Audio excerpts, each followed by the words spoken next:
Vous êtes dirigeante ou dirigeant de TPE?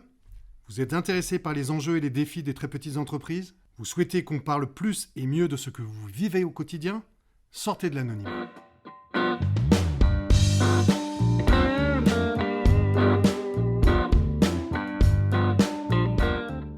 Alors aujourd'hui, le sujet du jour est la persévérance.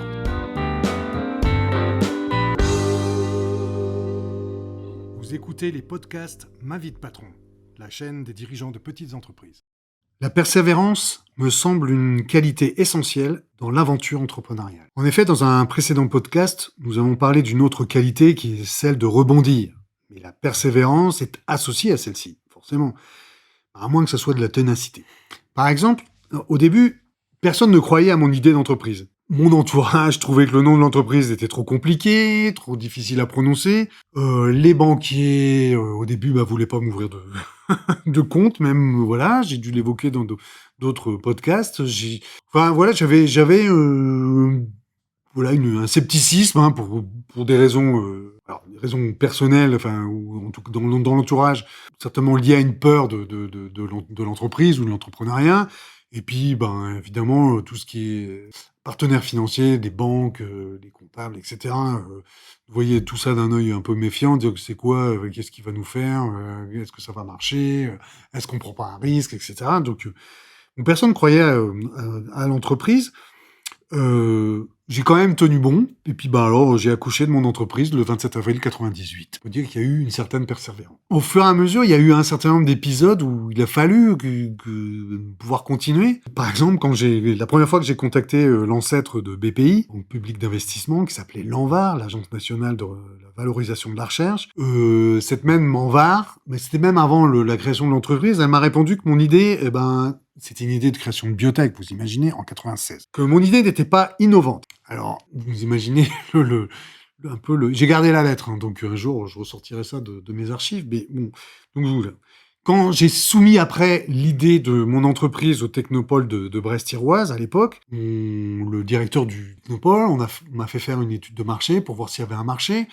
Et puis, l'étude de marché avait conclu, finalement, sur mon idée, il y avait pas de marché, donc on continuait pas, parce que ça valait pas le coup. Il y avait pas de marché, donc l'étude de marché, il a dit qu'il y avait pas de marché. Donc, pour la petite anecdote, moi je voulais éditer des CD-ROM scientifiques à l'époque, et l'étude de marché qui avait été menée me concluait qu'il y avait pas de marché.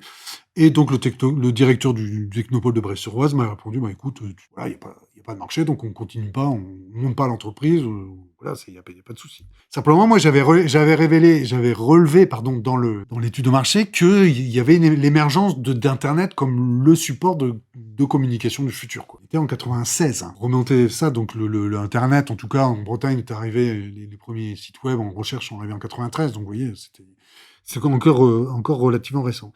Et comme j'avais noté on voyait l'émergence de ce média le plus prégnant, donc en 96, je me suis dit non, c'est là-dessus qu'il faut développer l'entreprise, et donc c'est ça qui m'a incité à continuer. Donc encore une fois, il a fallu persévérer. La seconde fois que j'ai contacté un autre aïeul de la BPI, donc qui s'appelait Oseo à l'époque, donc pour un projet de recherche et développement dans le domaine du logiciel, hein, et j'ai reçu un représentant de Oseo à l'époque dans mon petit bureau à domicile, parce que j'ai démarré tout seul. Et du coup, il a dû se dire que c'était pas suffisamment attrayant pour que Oseo finance une entreprise telle que la mienne. Voilà, un pauvre petit gars, même ayant fait des études avec un doctorat à l'époque, se lancer tout seul dans un pauvre petit bureau au fin fond de la campagne bretonne, c'était pas suffisamment sexy pour lui donner un coup de main. Et puis bon, évidemment, comme à chaque fois, les arguments c'est oui, en fait on prête pas plus que la moitié des capitaux de l'entreprise. Comme le capital de l'entreprise, je ne pouvais pas mettre plus que ce qu'il y avait, je pouvais pas prétendre à avoir un investissement. Donc il m'a pas du tout encouragé pour le coup à continuer. Et encore une fois, il a fallu que je persévère. Donc dans les années 2001, et jusqu'en 2003-2004, j'ai fini de relancer Oseo et j'ai fini par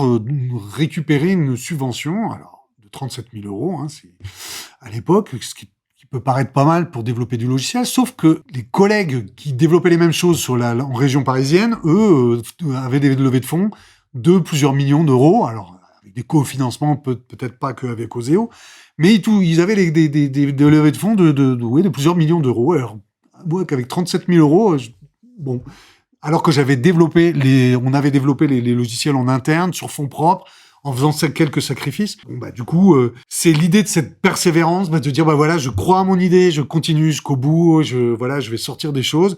Bon, il faut dire qu'on a été parmi les premiers à sortir certains types de logiciels en Bretagne. Finalement, on a acquis une certaine notoriété grâce à ça. Mais que d'abnégation. Et c'est la persévérance qui a fait qu'on a pu être reconnu. Quand en 2018, l'entreprise a connu des situations difficiles, voire un peu pas loin du bord du gouffre. Je l'ai déjà évoqué dans un précédent podcast. C'était plus en raison de problèmes relationnels au sein de l'entreprise, au sein de l'équipe. J'ai fait faire un audit avec une entreprise qui a analysé mes comptes et puis la façon dont je pouvais rebondir, puisqu'on a fait un podcast sur la façon de rebondir. On est allé trouver, en fait, avec le consultant en question, on est allé trouver ma banquière pour lui parler de la restructuration de ma dette. On parle de ça au niveau de l'État, mais pour une entreprise, on peut restructurer les dettes et puis essayer de repartir sur de bons termes. J'ai eu un niet net et franc en face de moi en disant non. En gros, on ne prête qu'aux riches. C'est toujours le même discours. Elle avait beau être sympa, tout ça.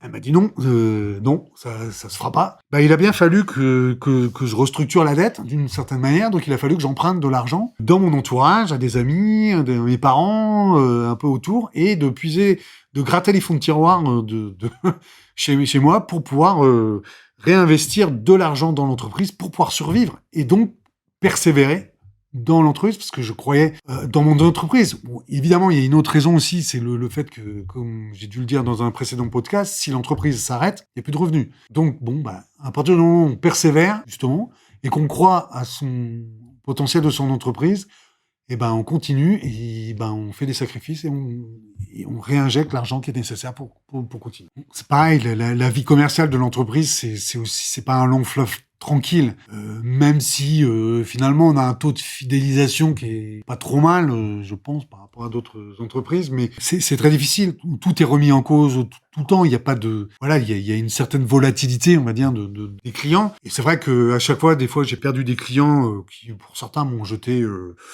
comme un malpropre. Des fois, après 15 années de bons et loyaux services, évidemment, ça m'a affecté profondément. Il y a une relation qui se crée avec ces personnes-là.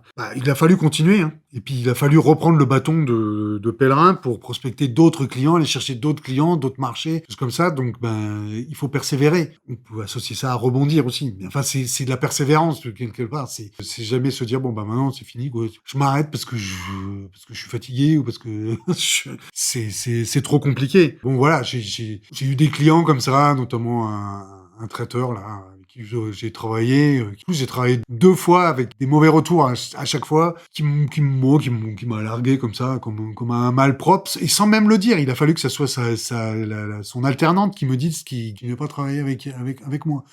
Elle-même était choquée de devoir me le dire, et que lui-même n'était pas capable de me dire que voilà. Il faut persévérer parce que quand on est convaincu de la qualité de ce qu'on fait, en plus, parce que c'est ça aussi, on pourra parler de ça aussi, de cet aspect de qualité, on continue et on persévère. Donc pour conclure, je dirais que la persévérance, c'est une qualité essentielle de l'entrepreneur ou de l'entrepreneuse, associée à la capacité de rebondir, précédemment. Parce que s'enferrer dans une mauvaise solution ou une mauvaise stratégie, ça aboutit souvent à l'arrêt de son activité. Et en plus, la persévérance, c'est toujours une qualité reconnue. Les TPE représentent 1 million de dirigeants d'entreprise. Il était temps qu'on parle de ces femmes et de ces hommes qui produisent une partie non négligeable des richesses de ce pays. Je vous dis donc à bientôt pour d'autres podcasts sur les TPE.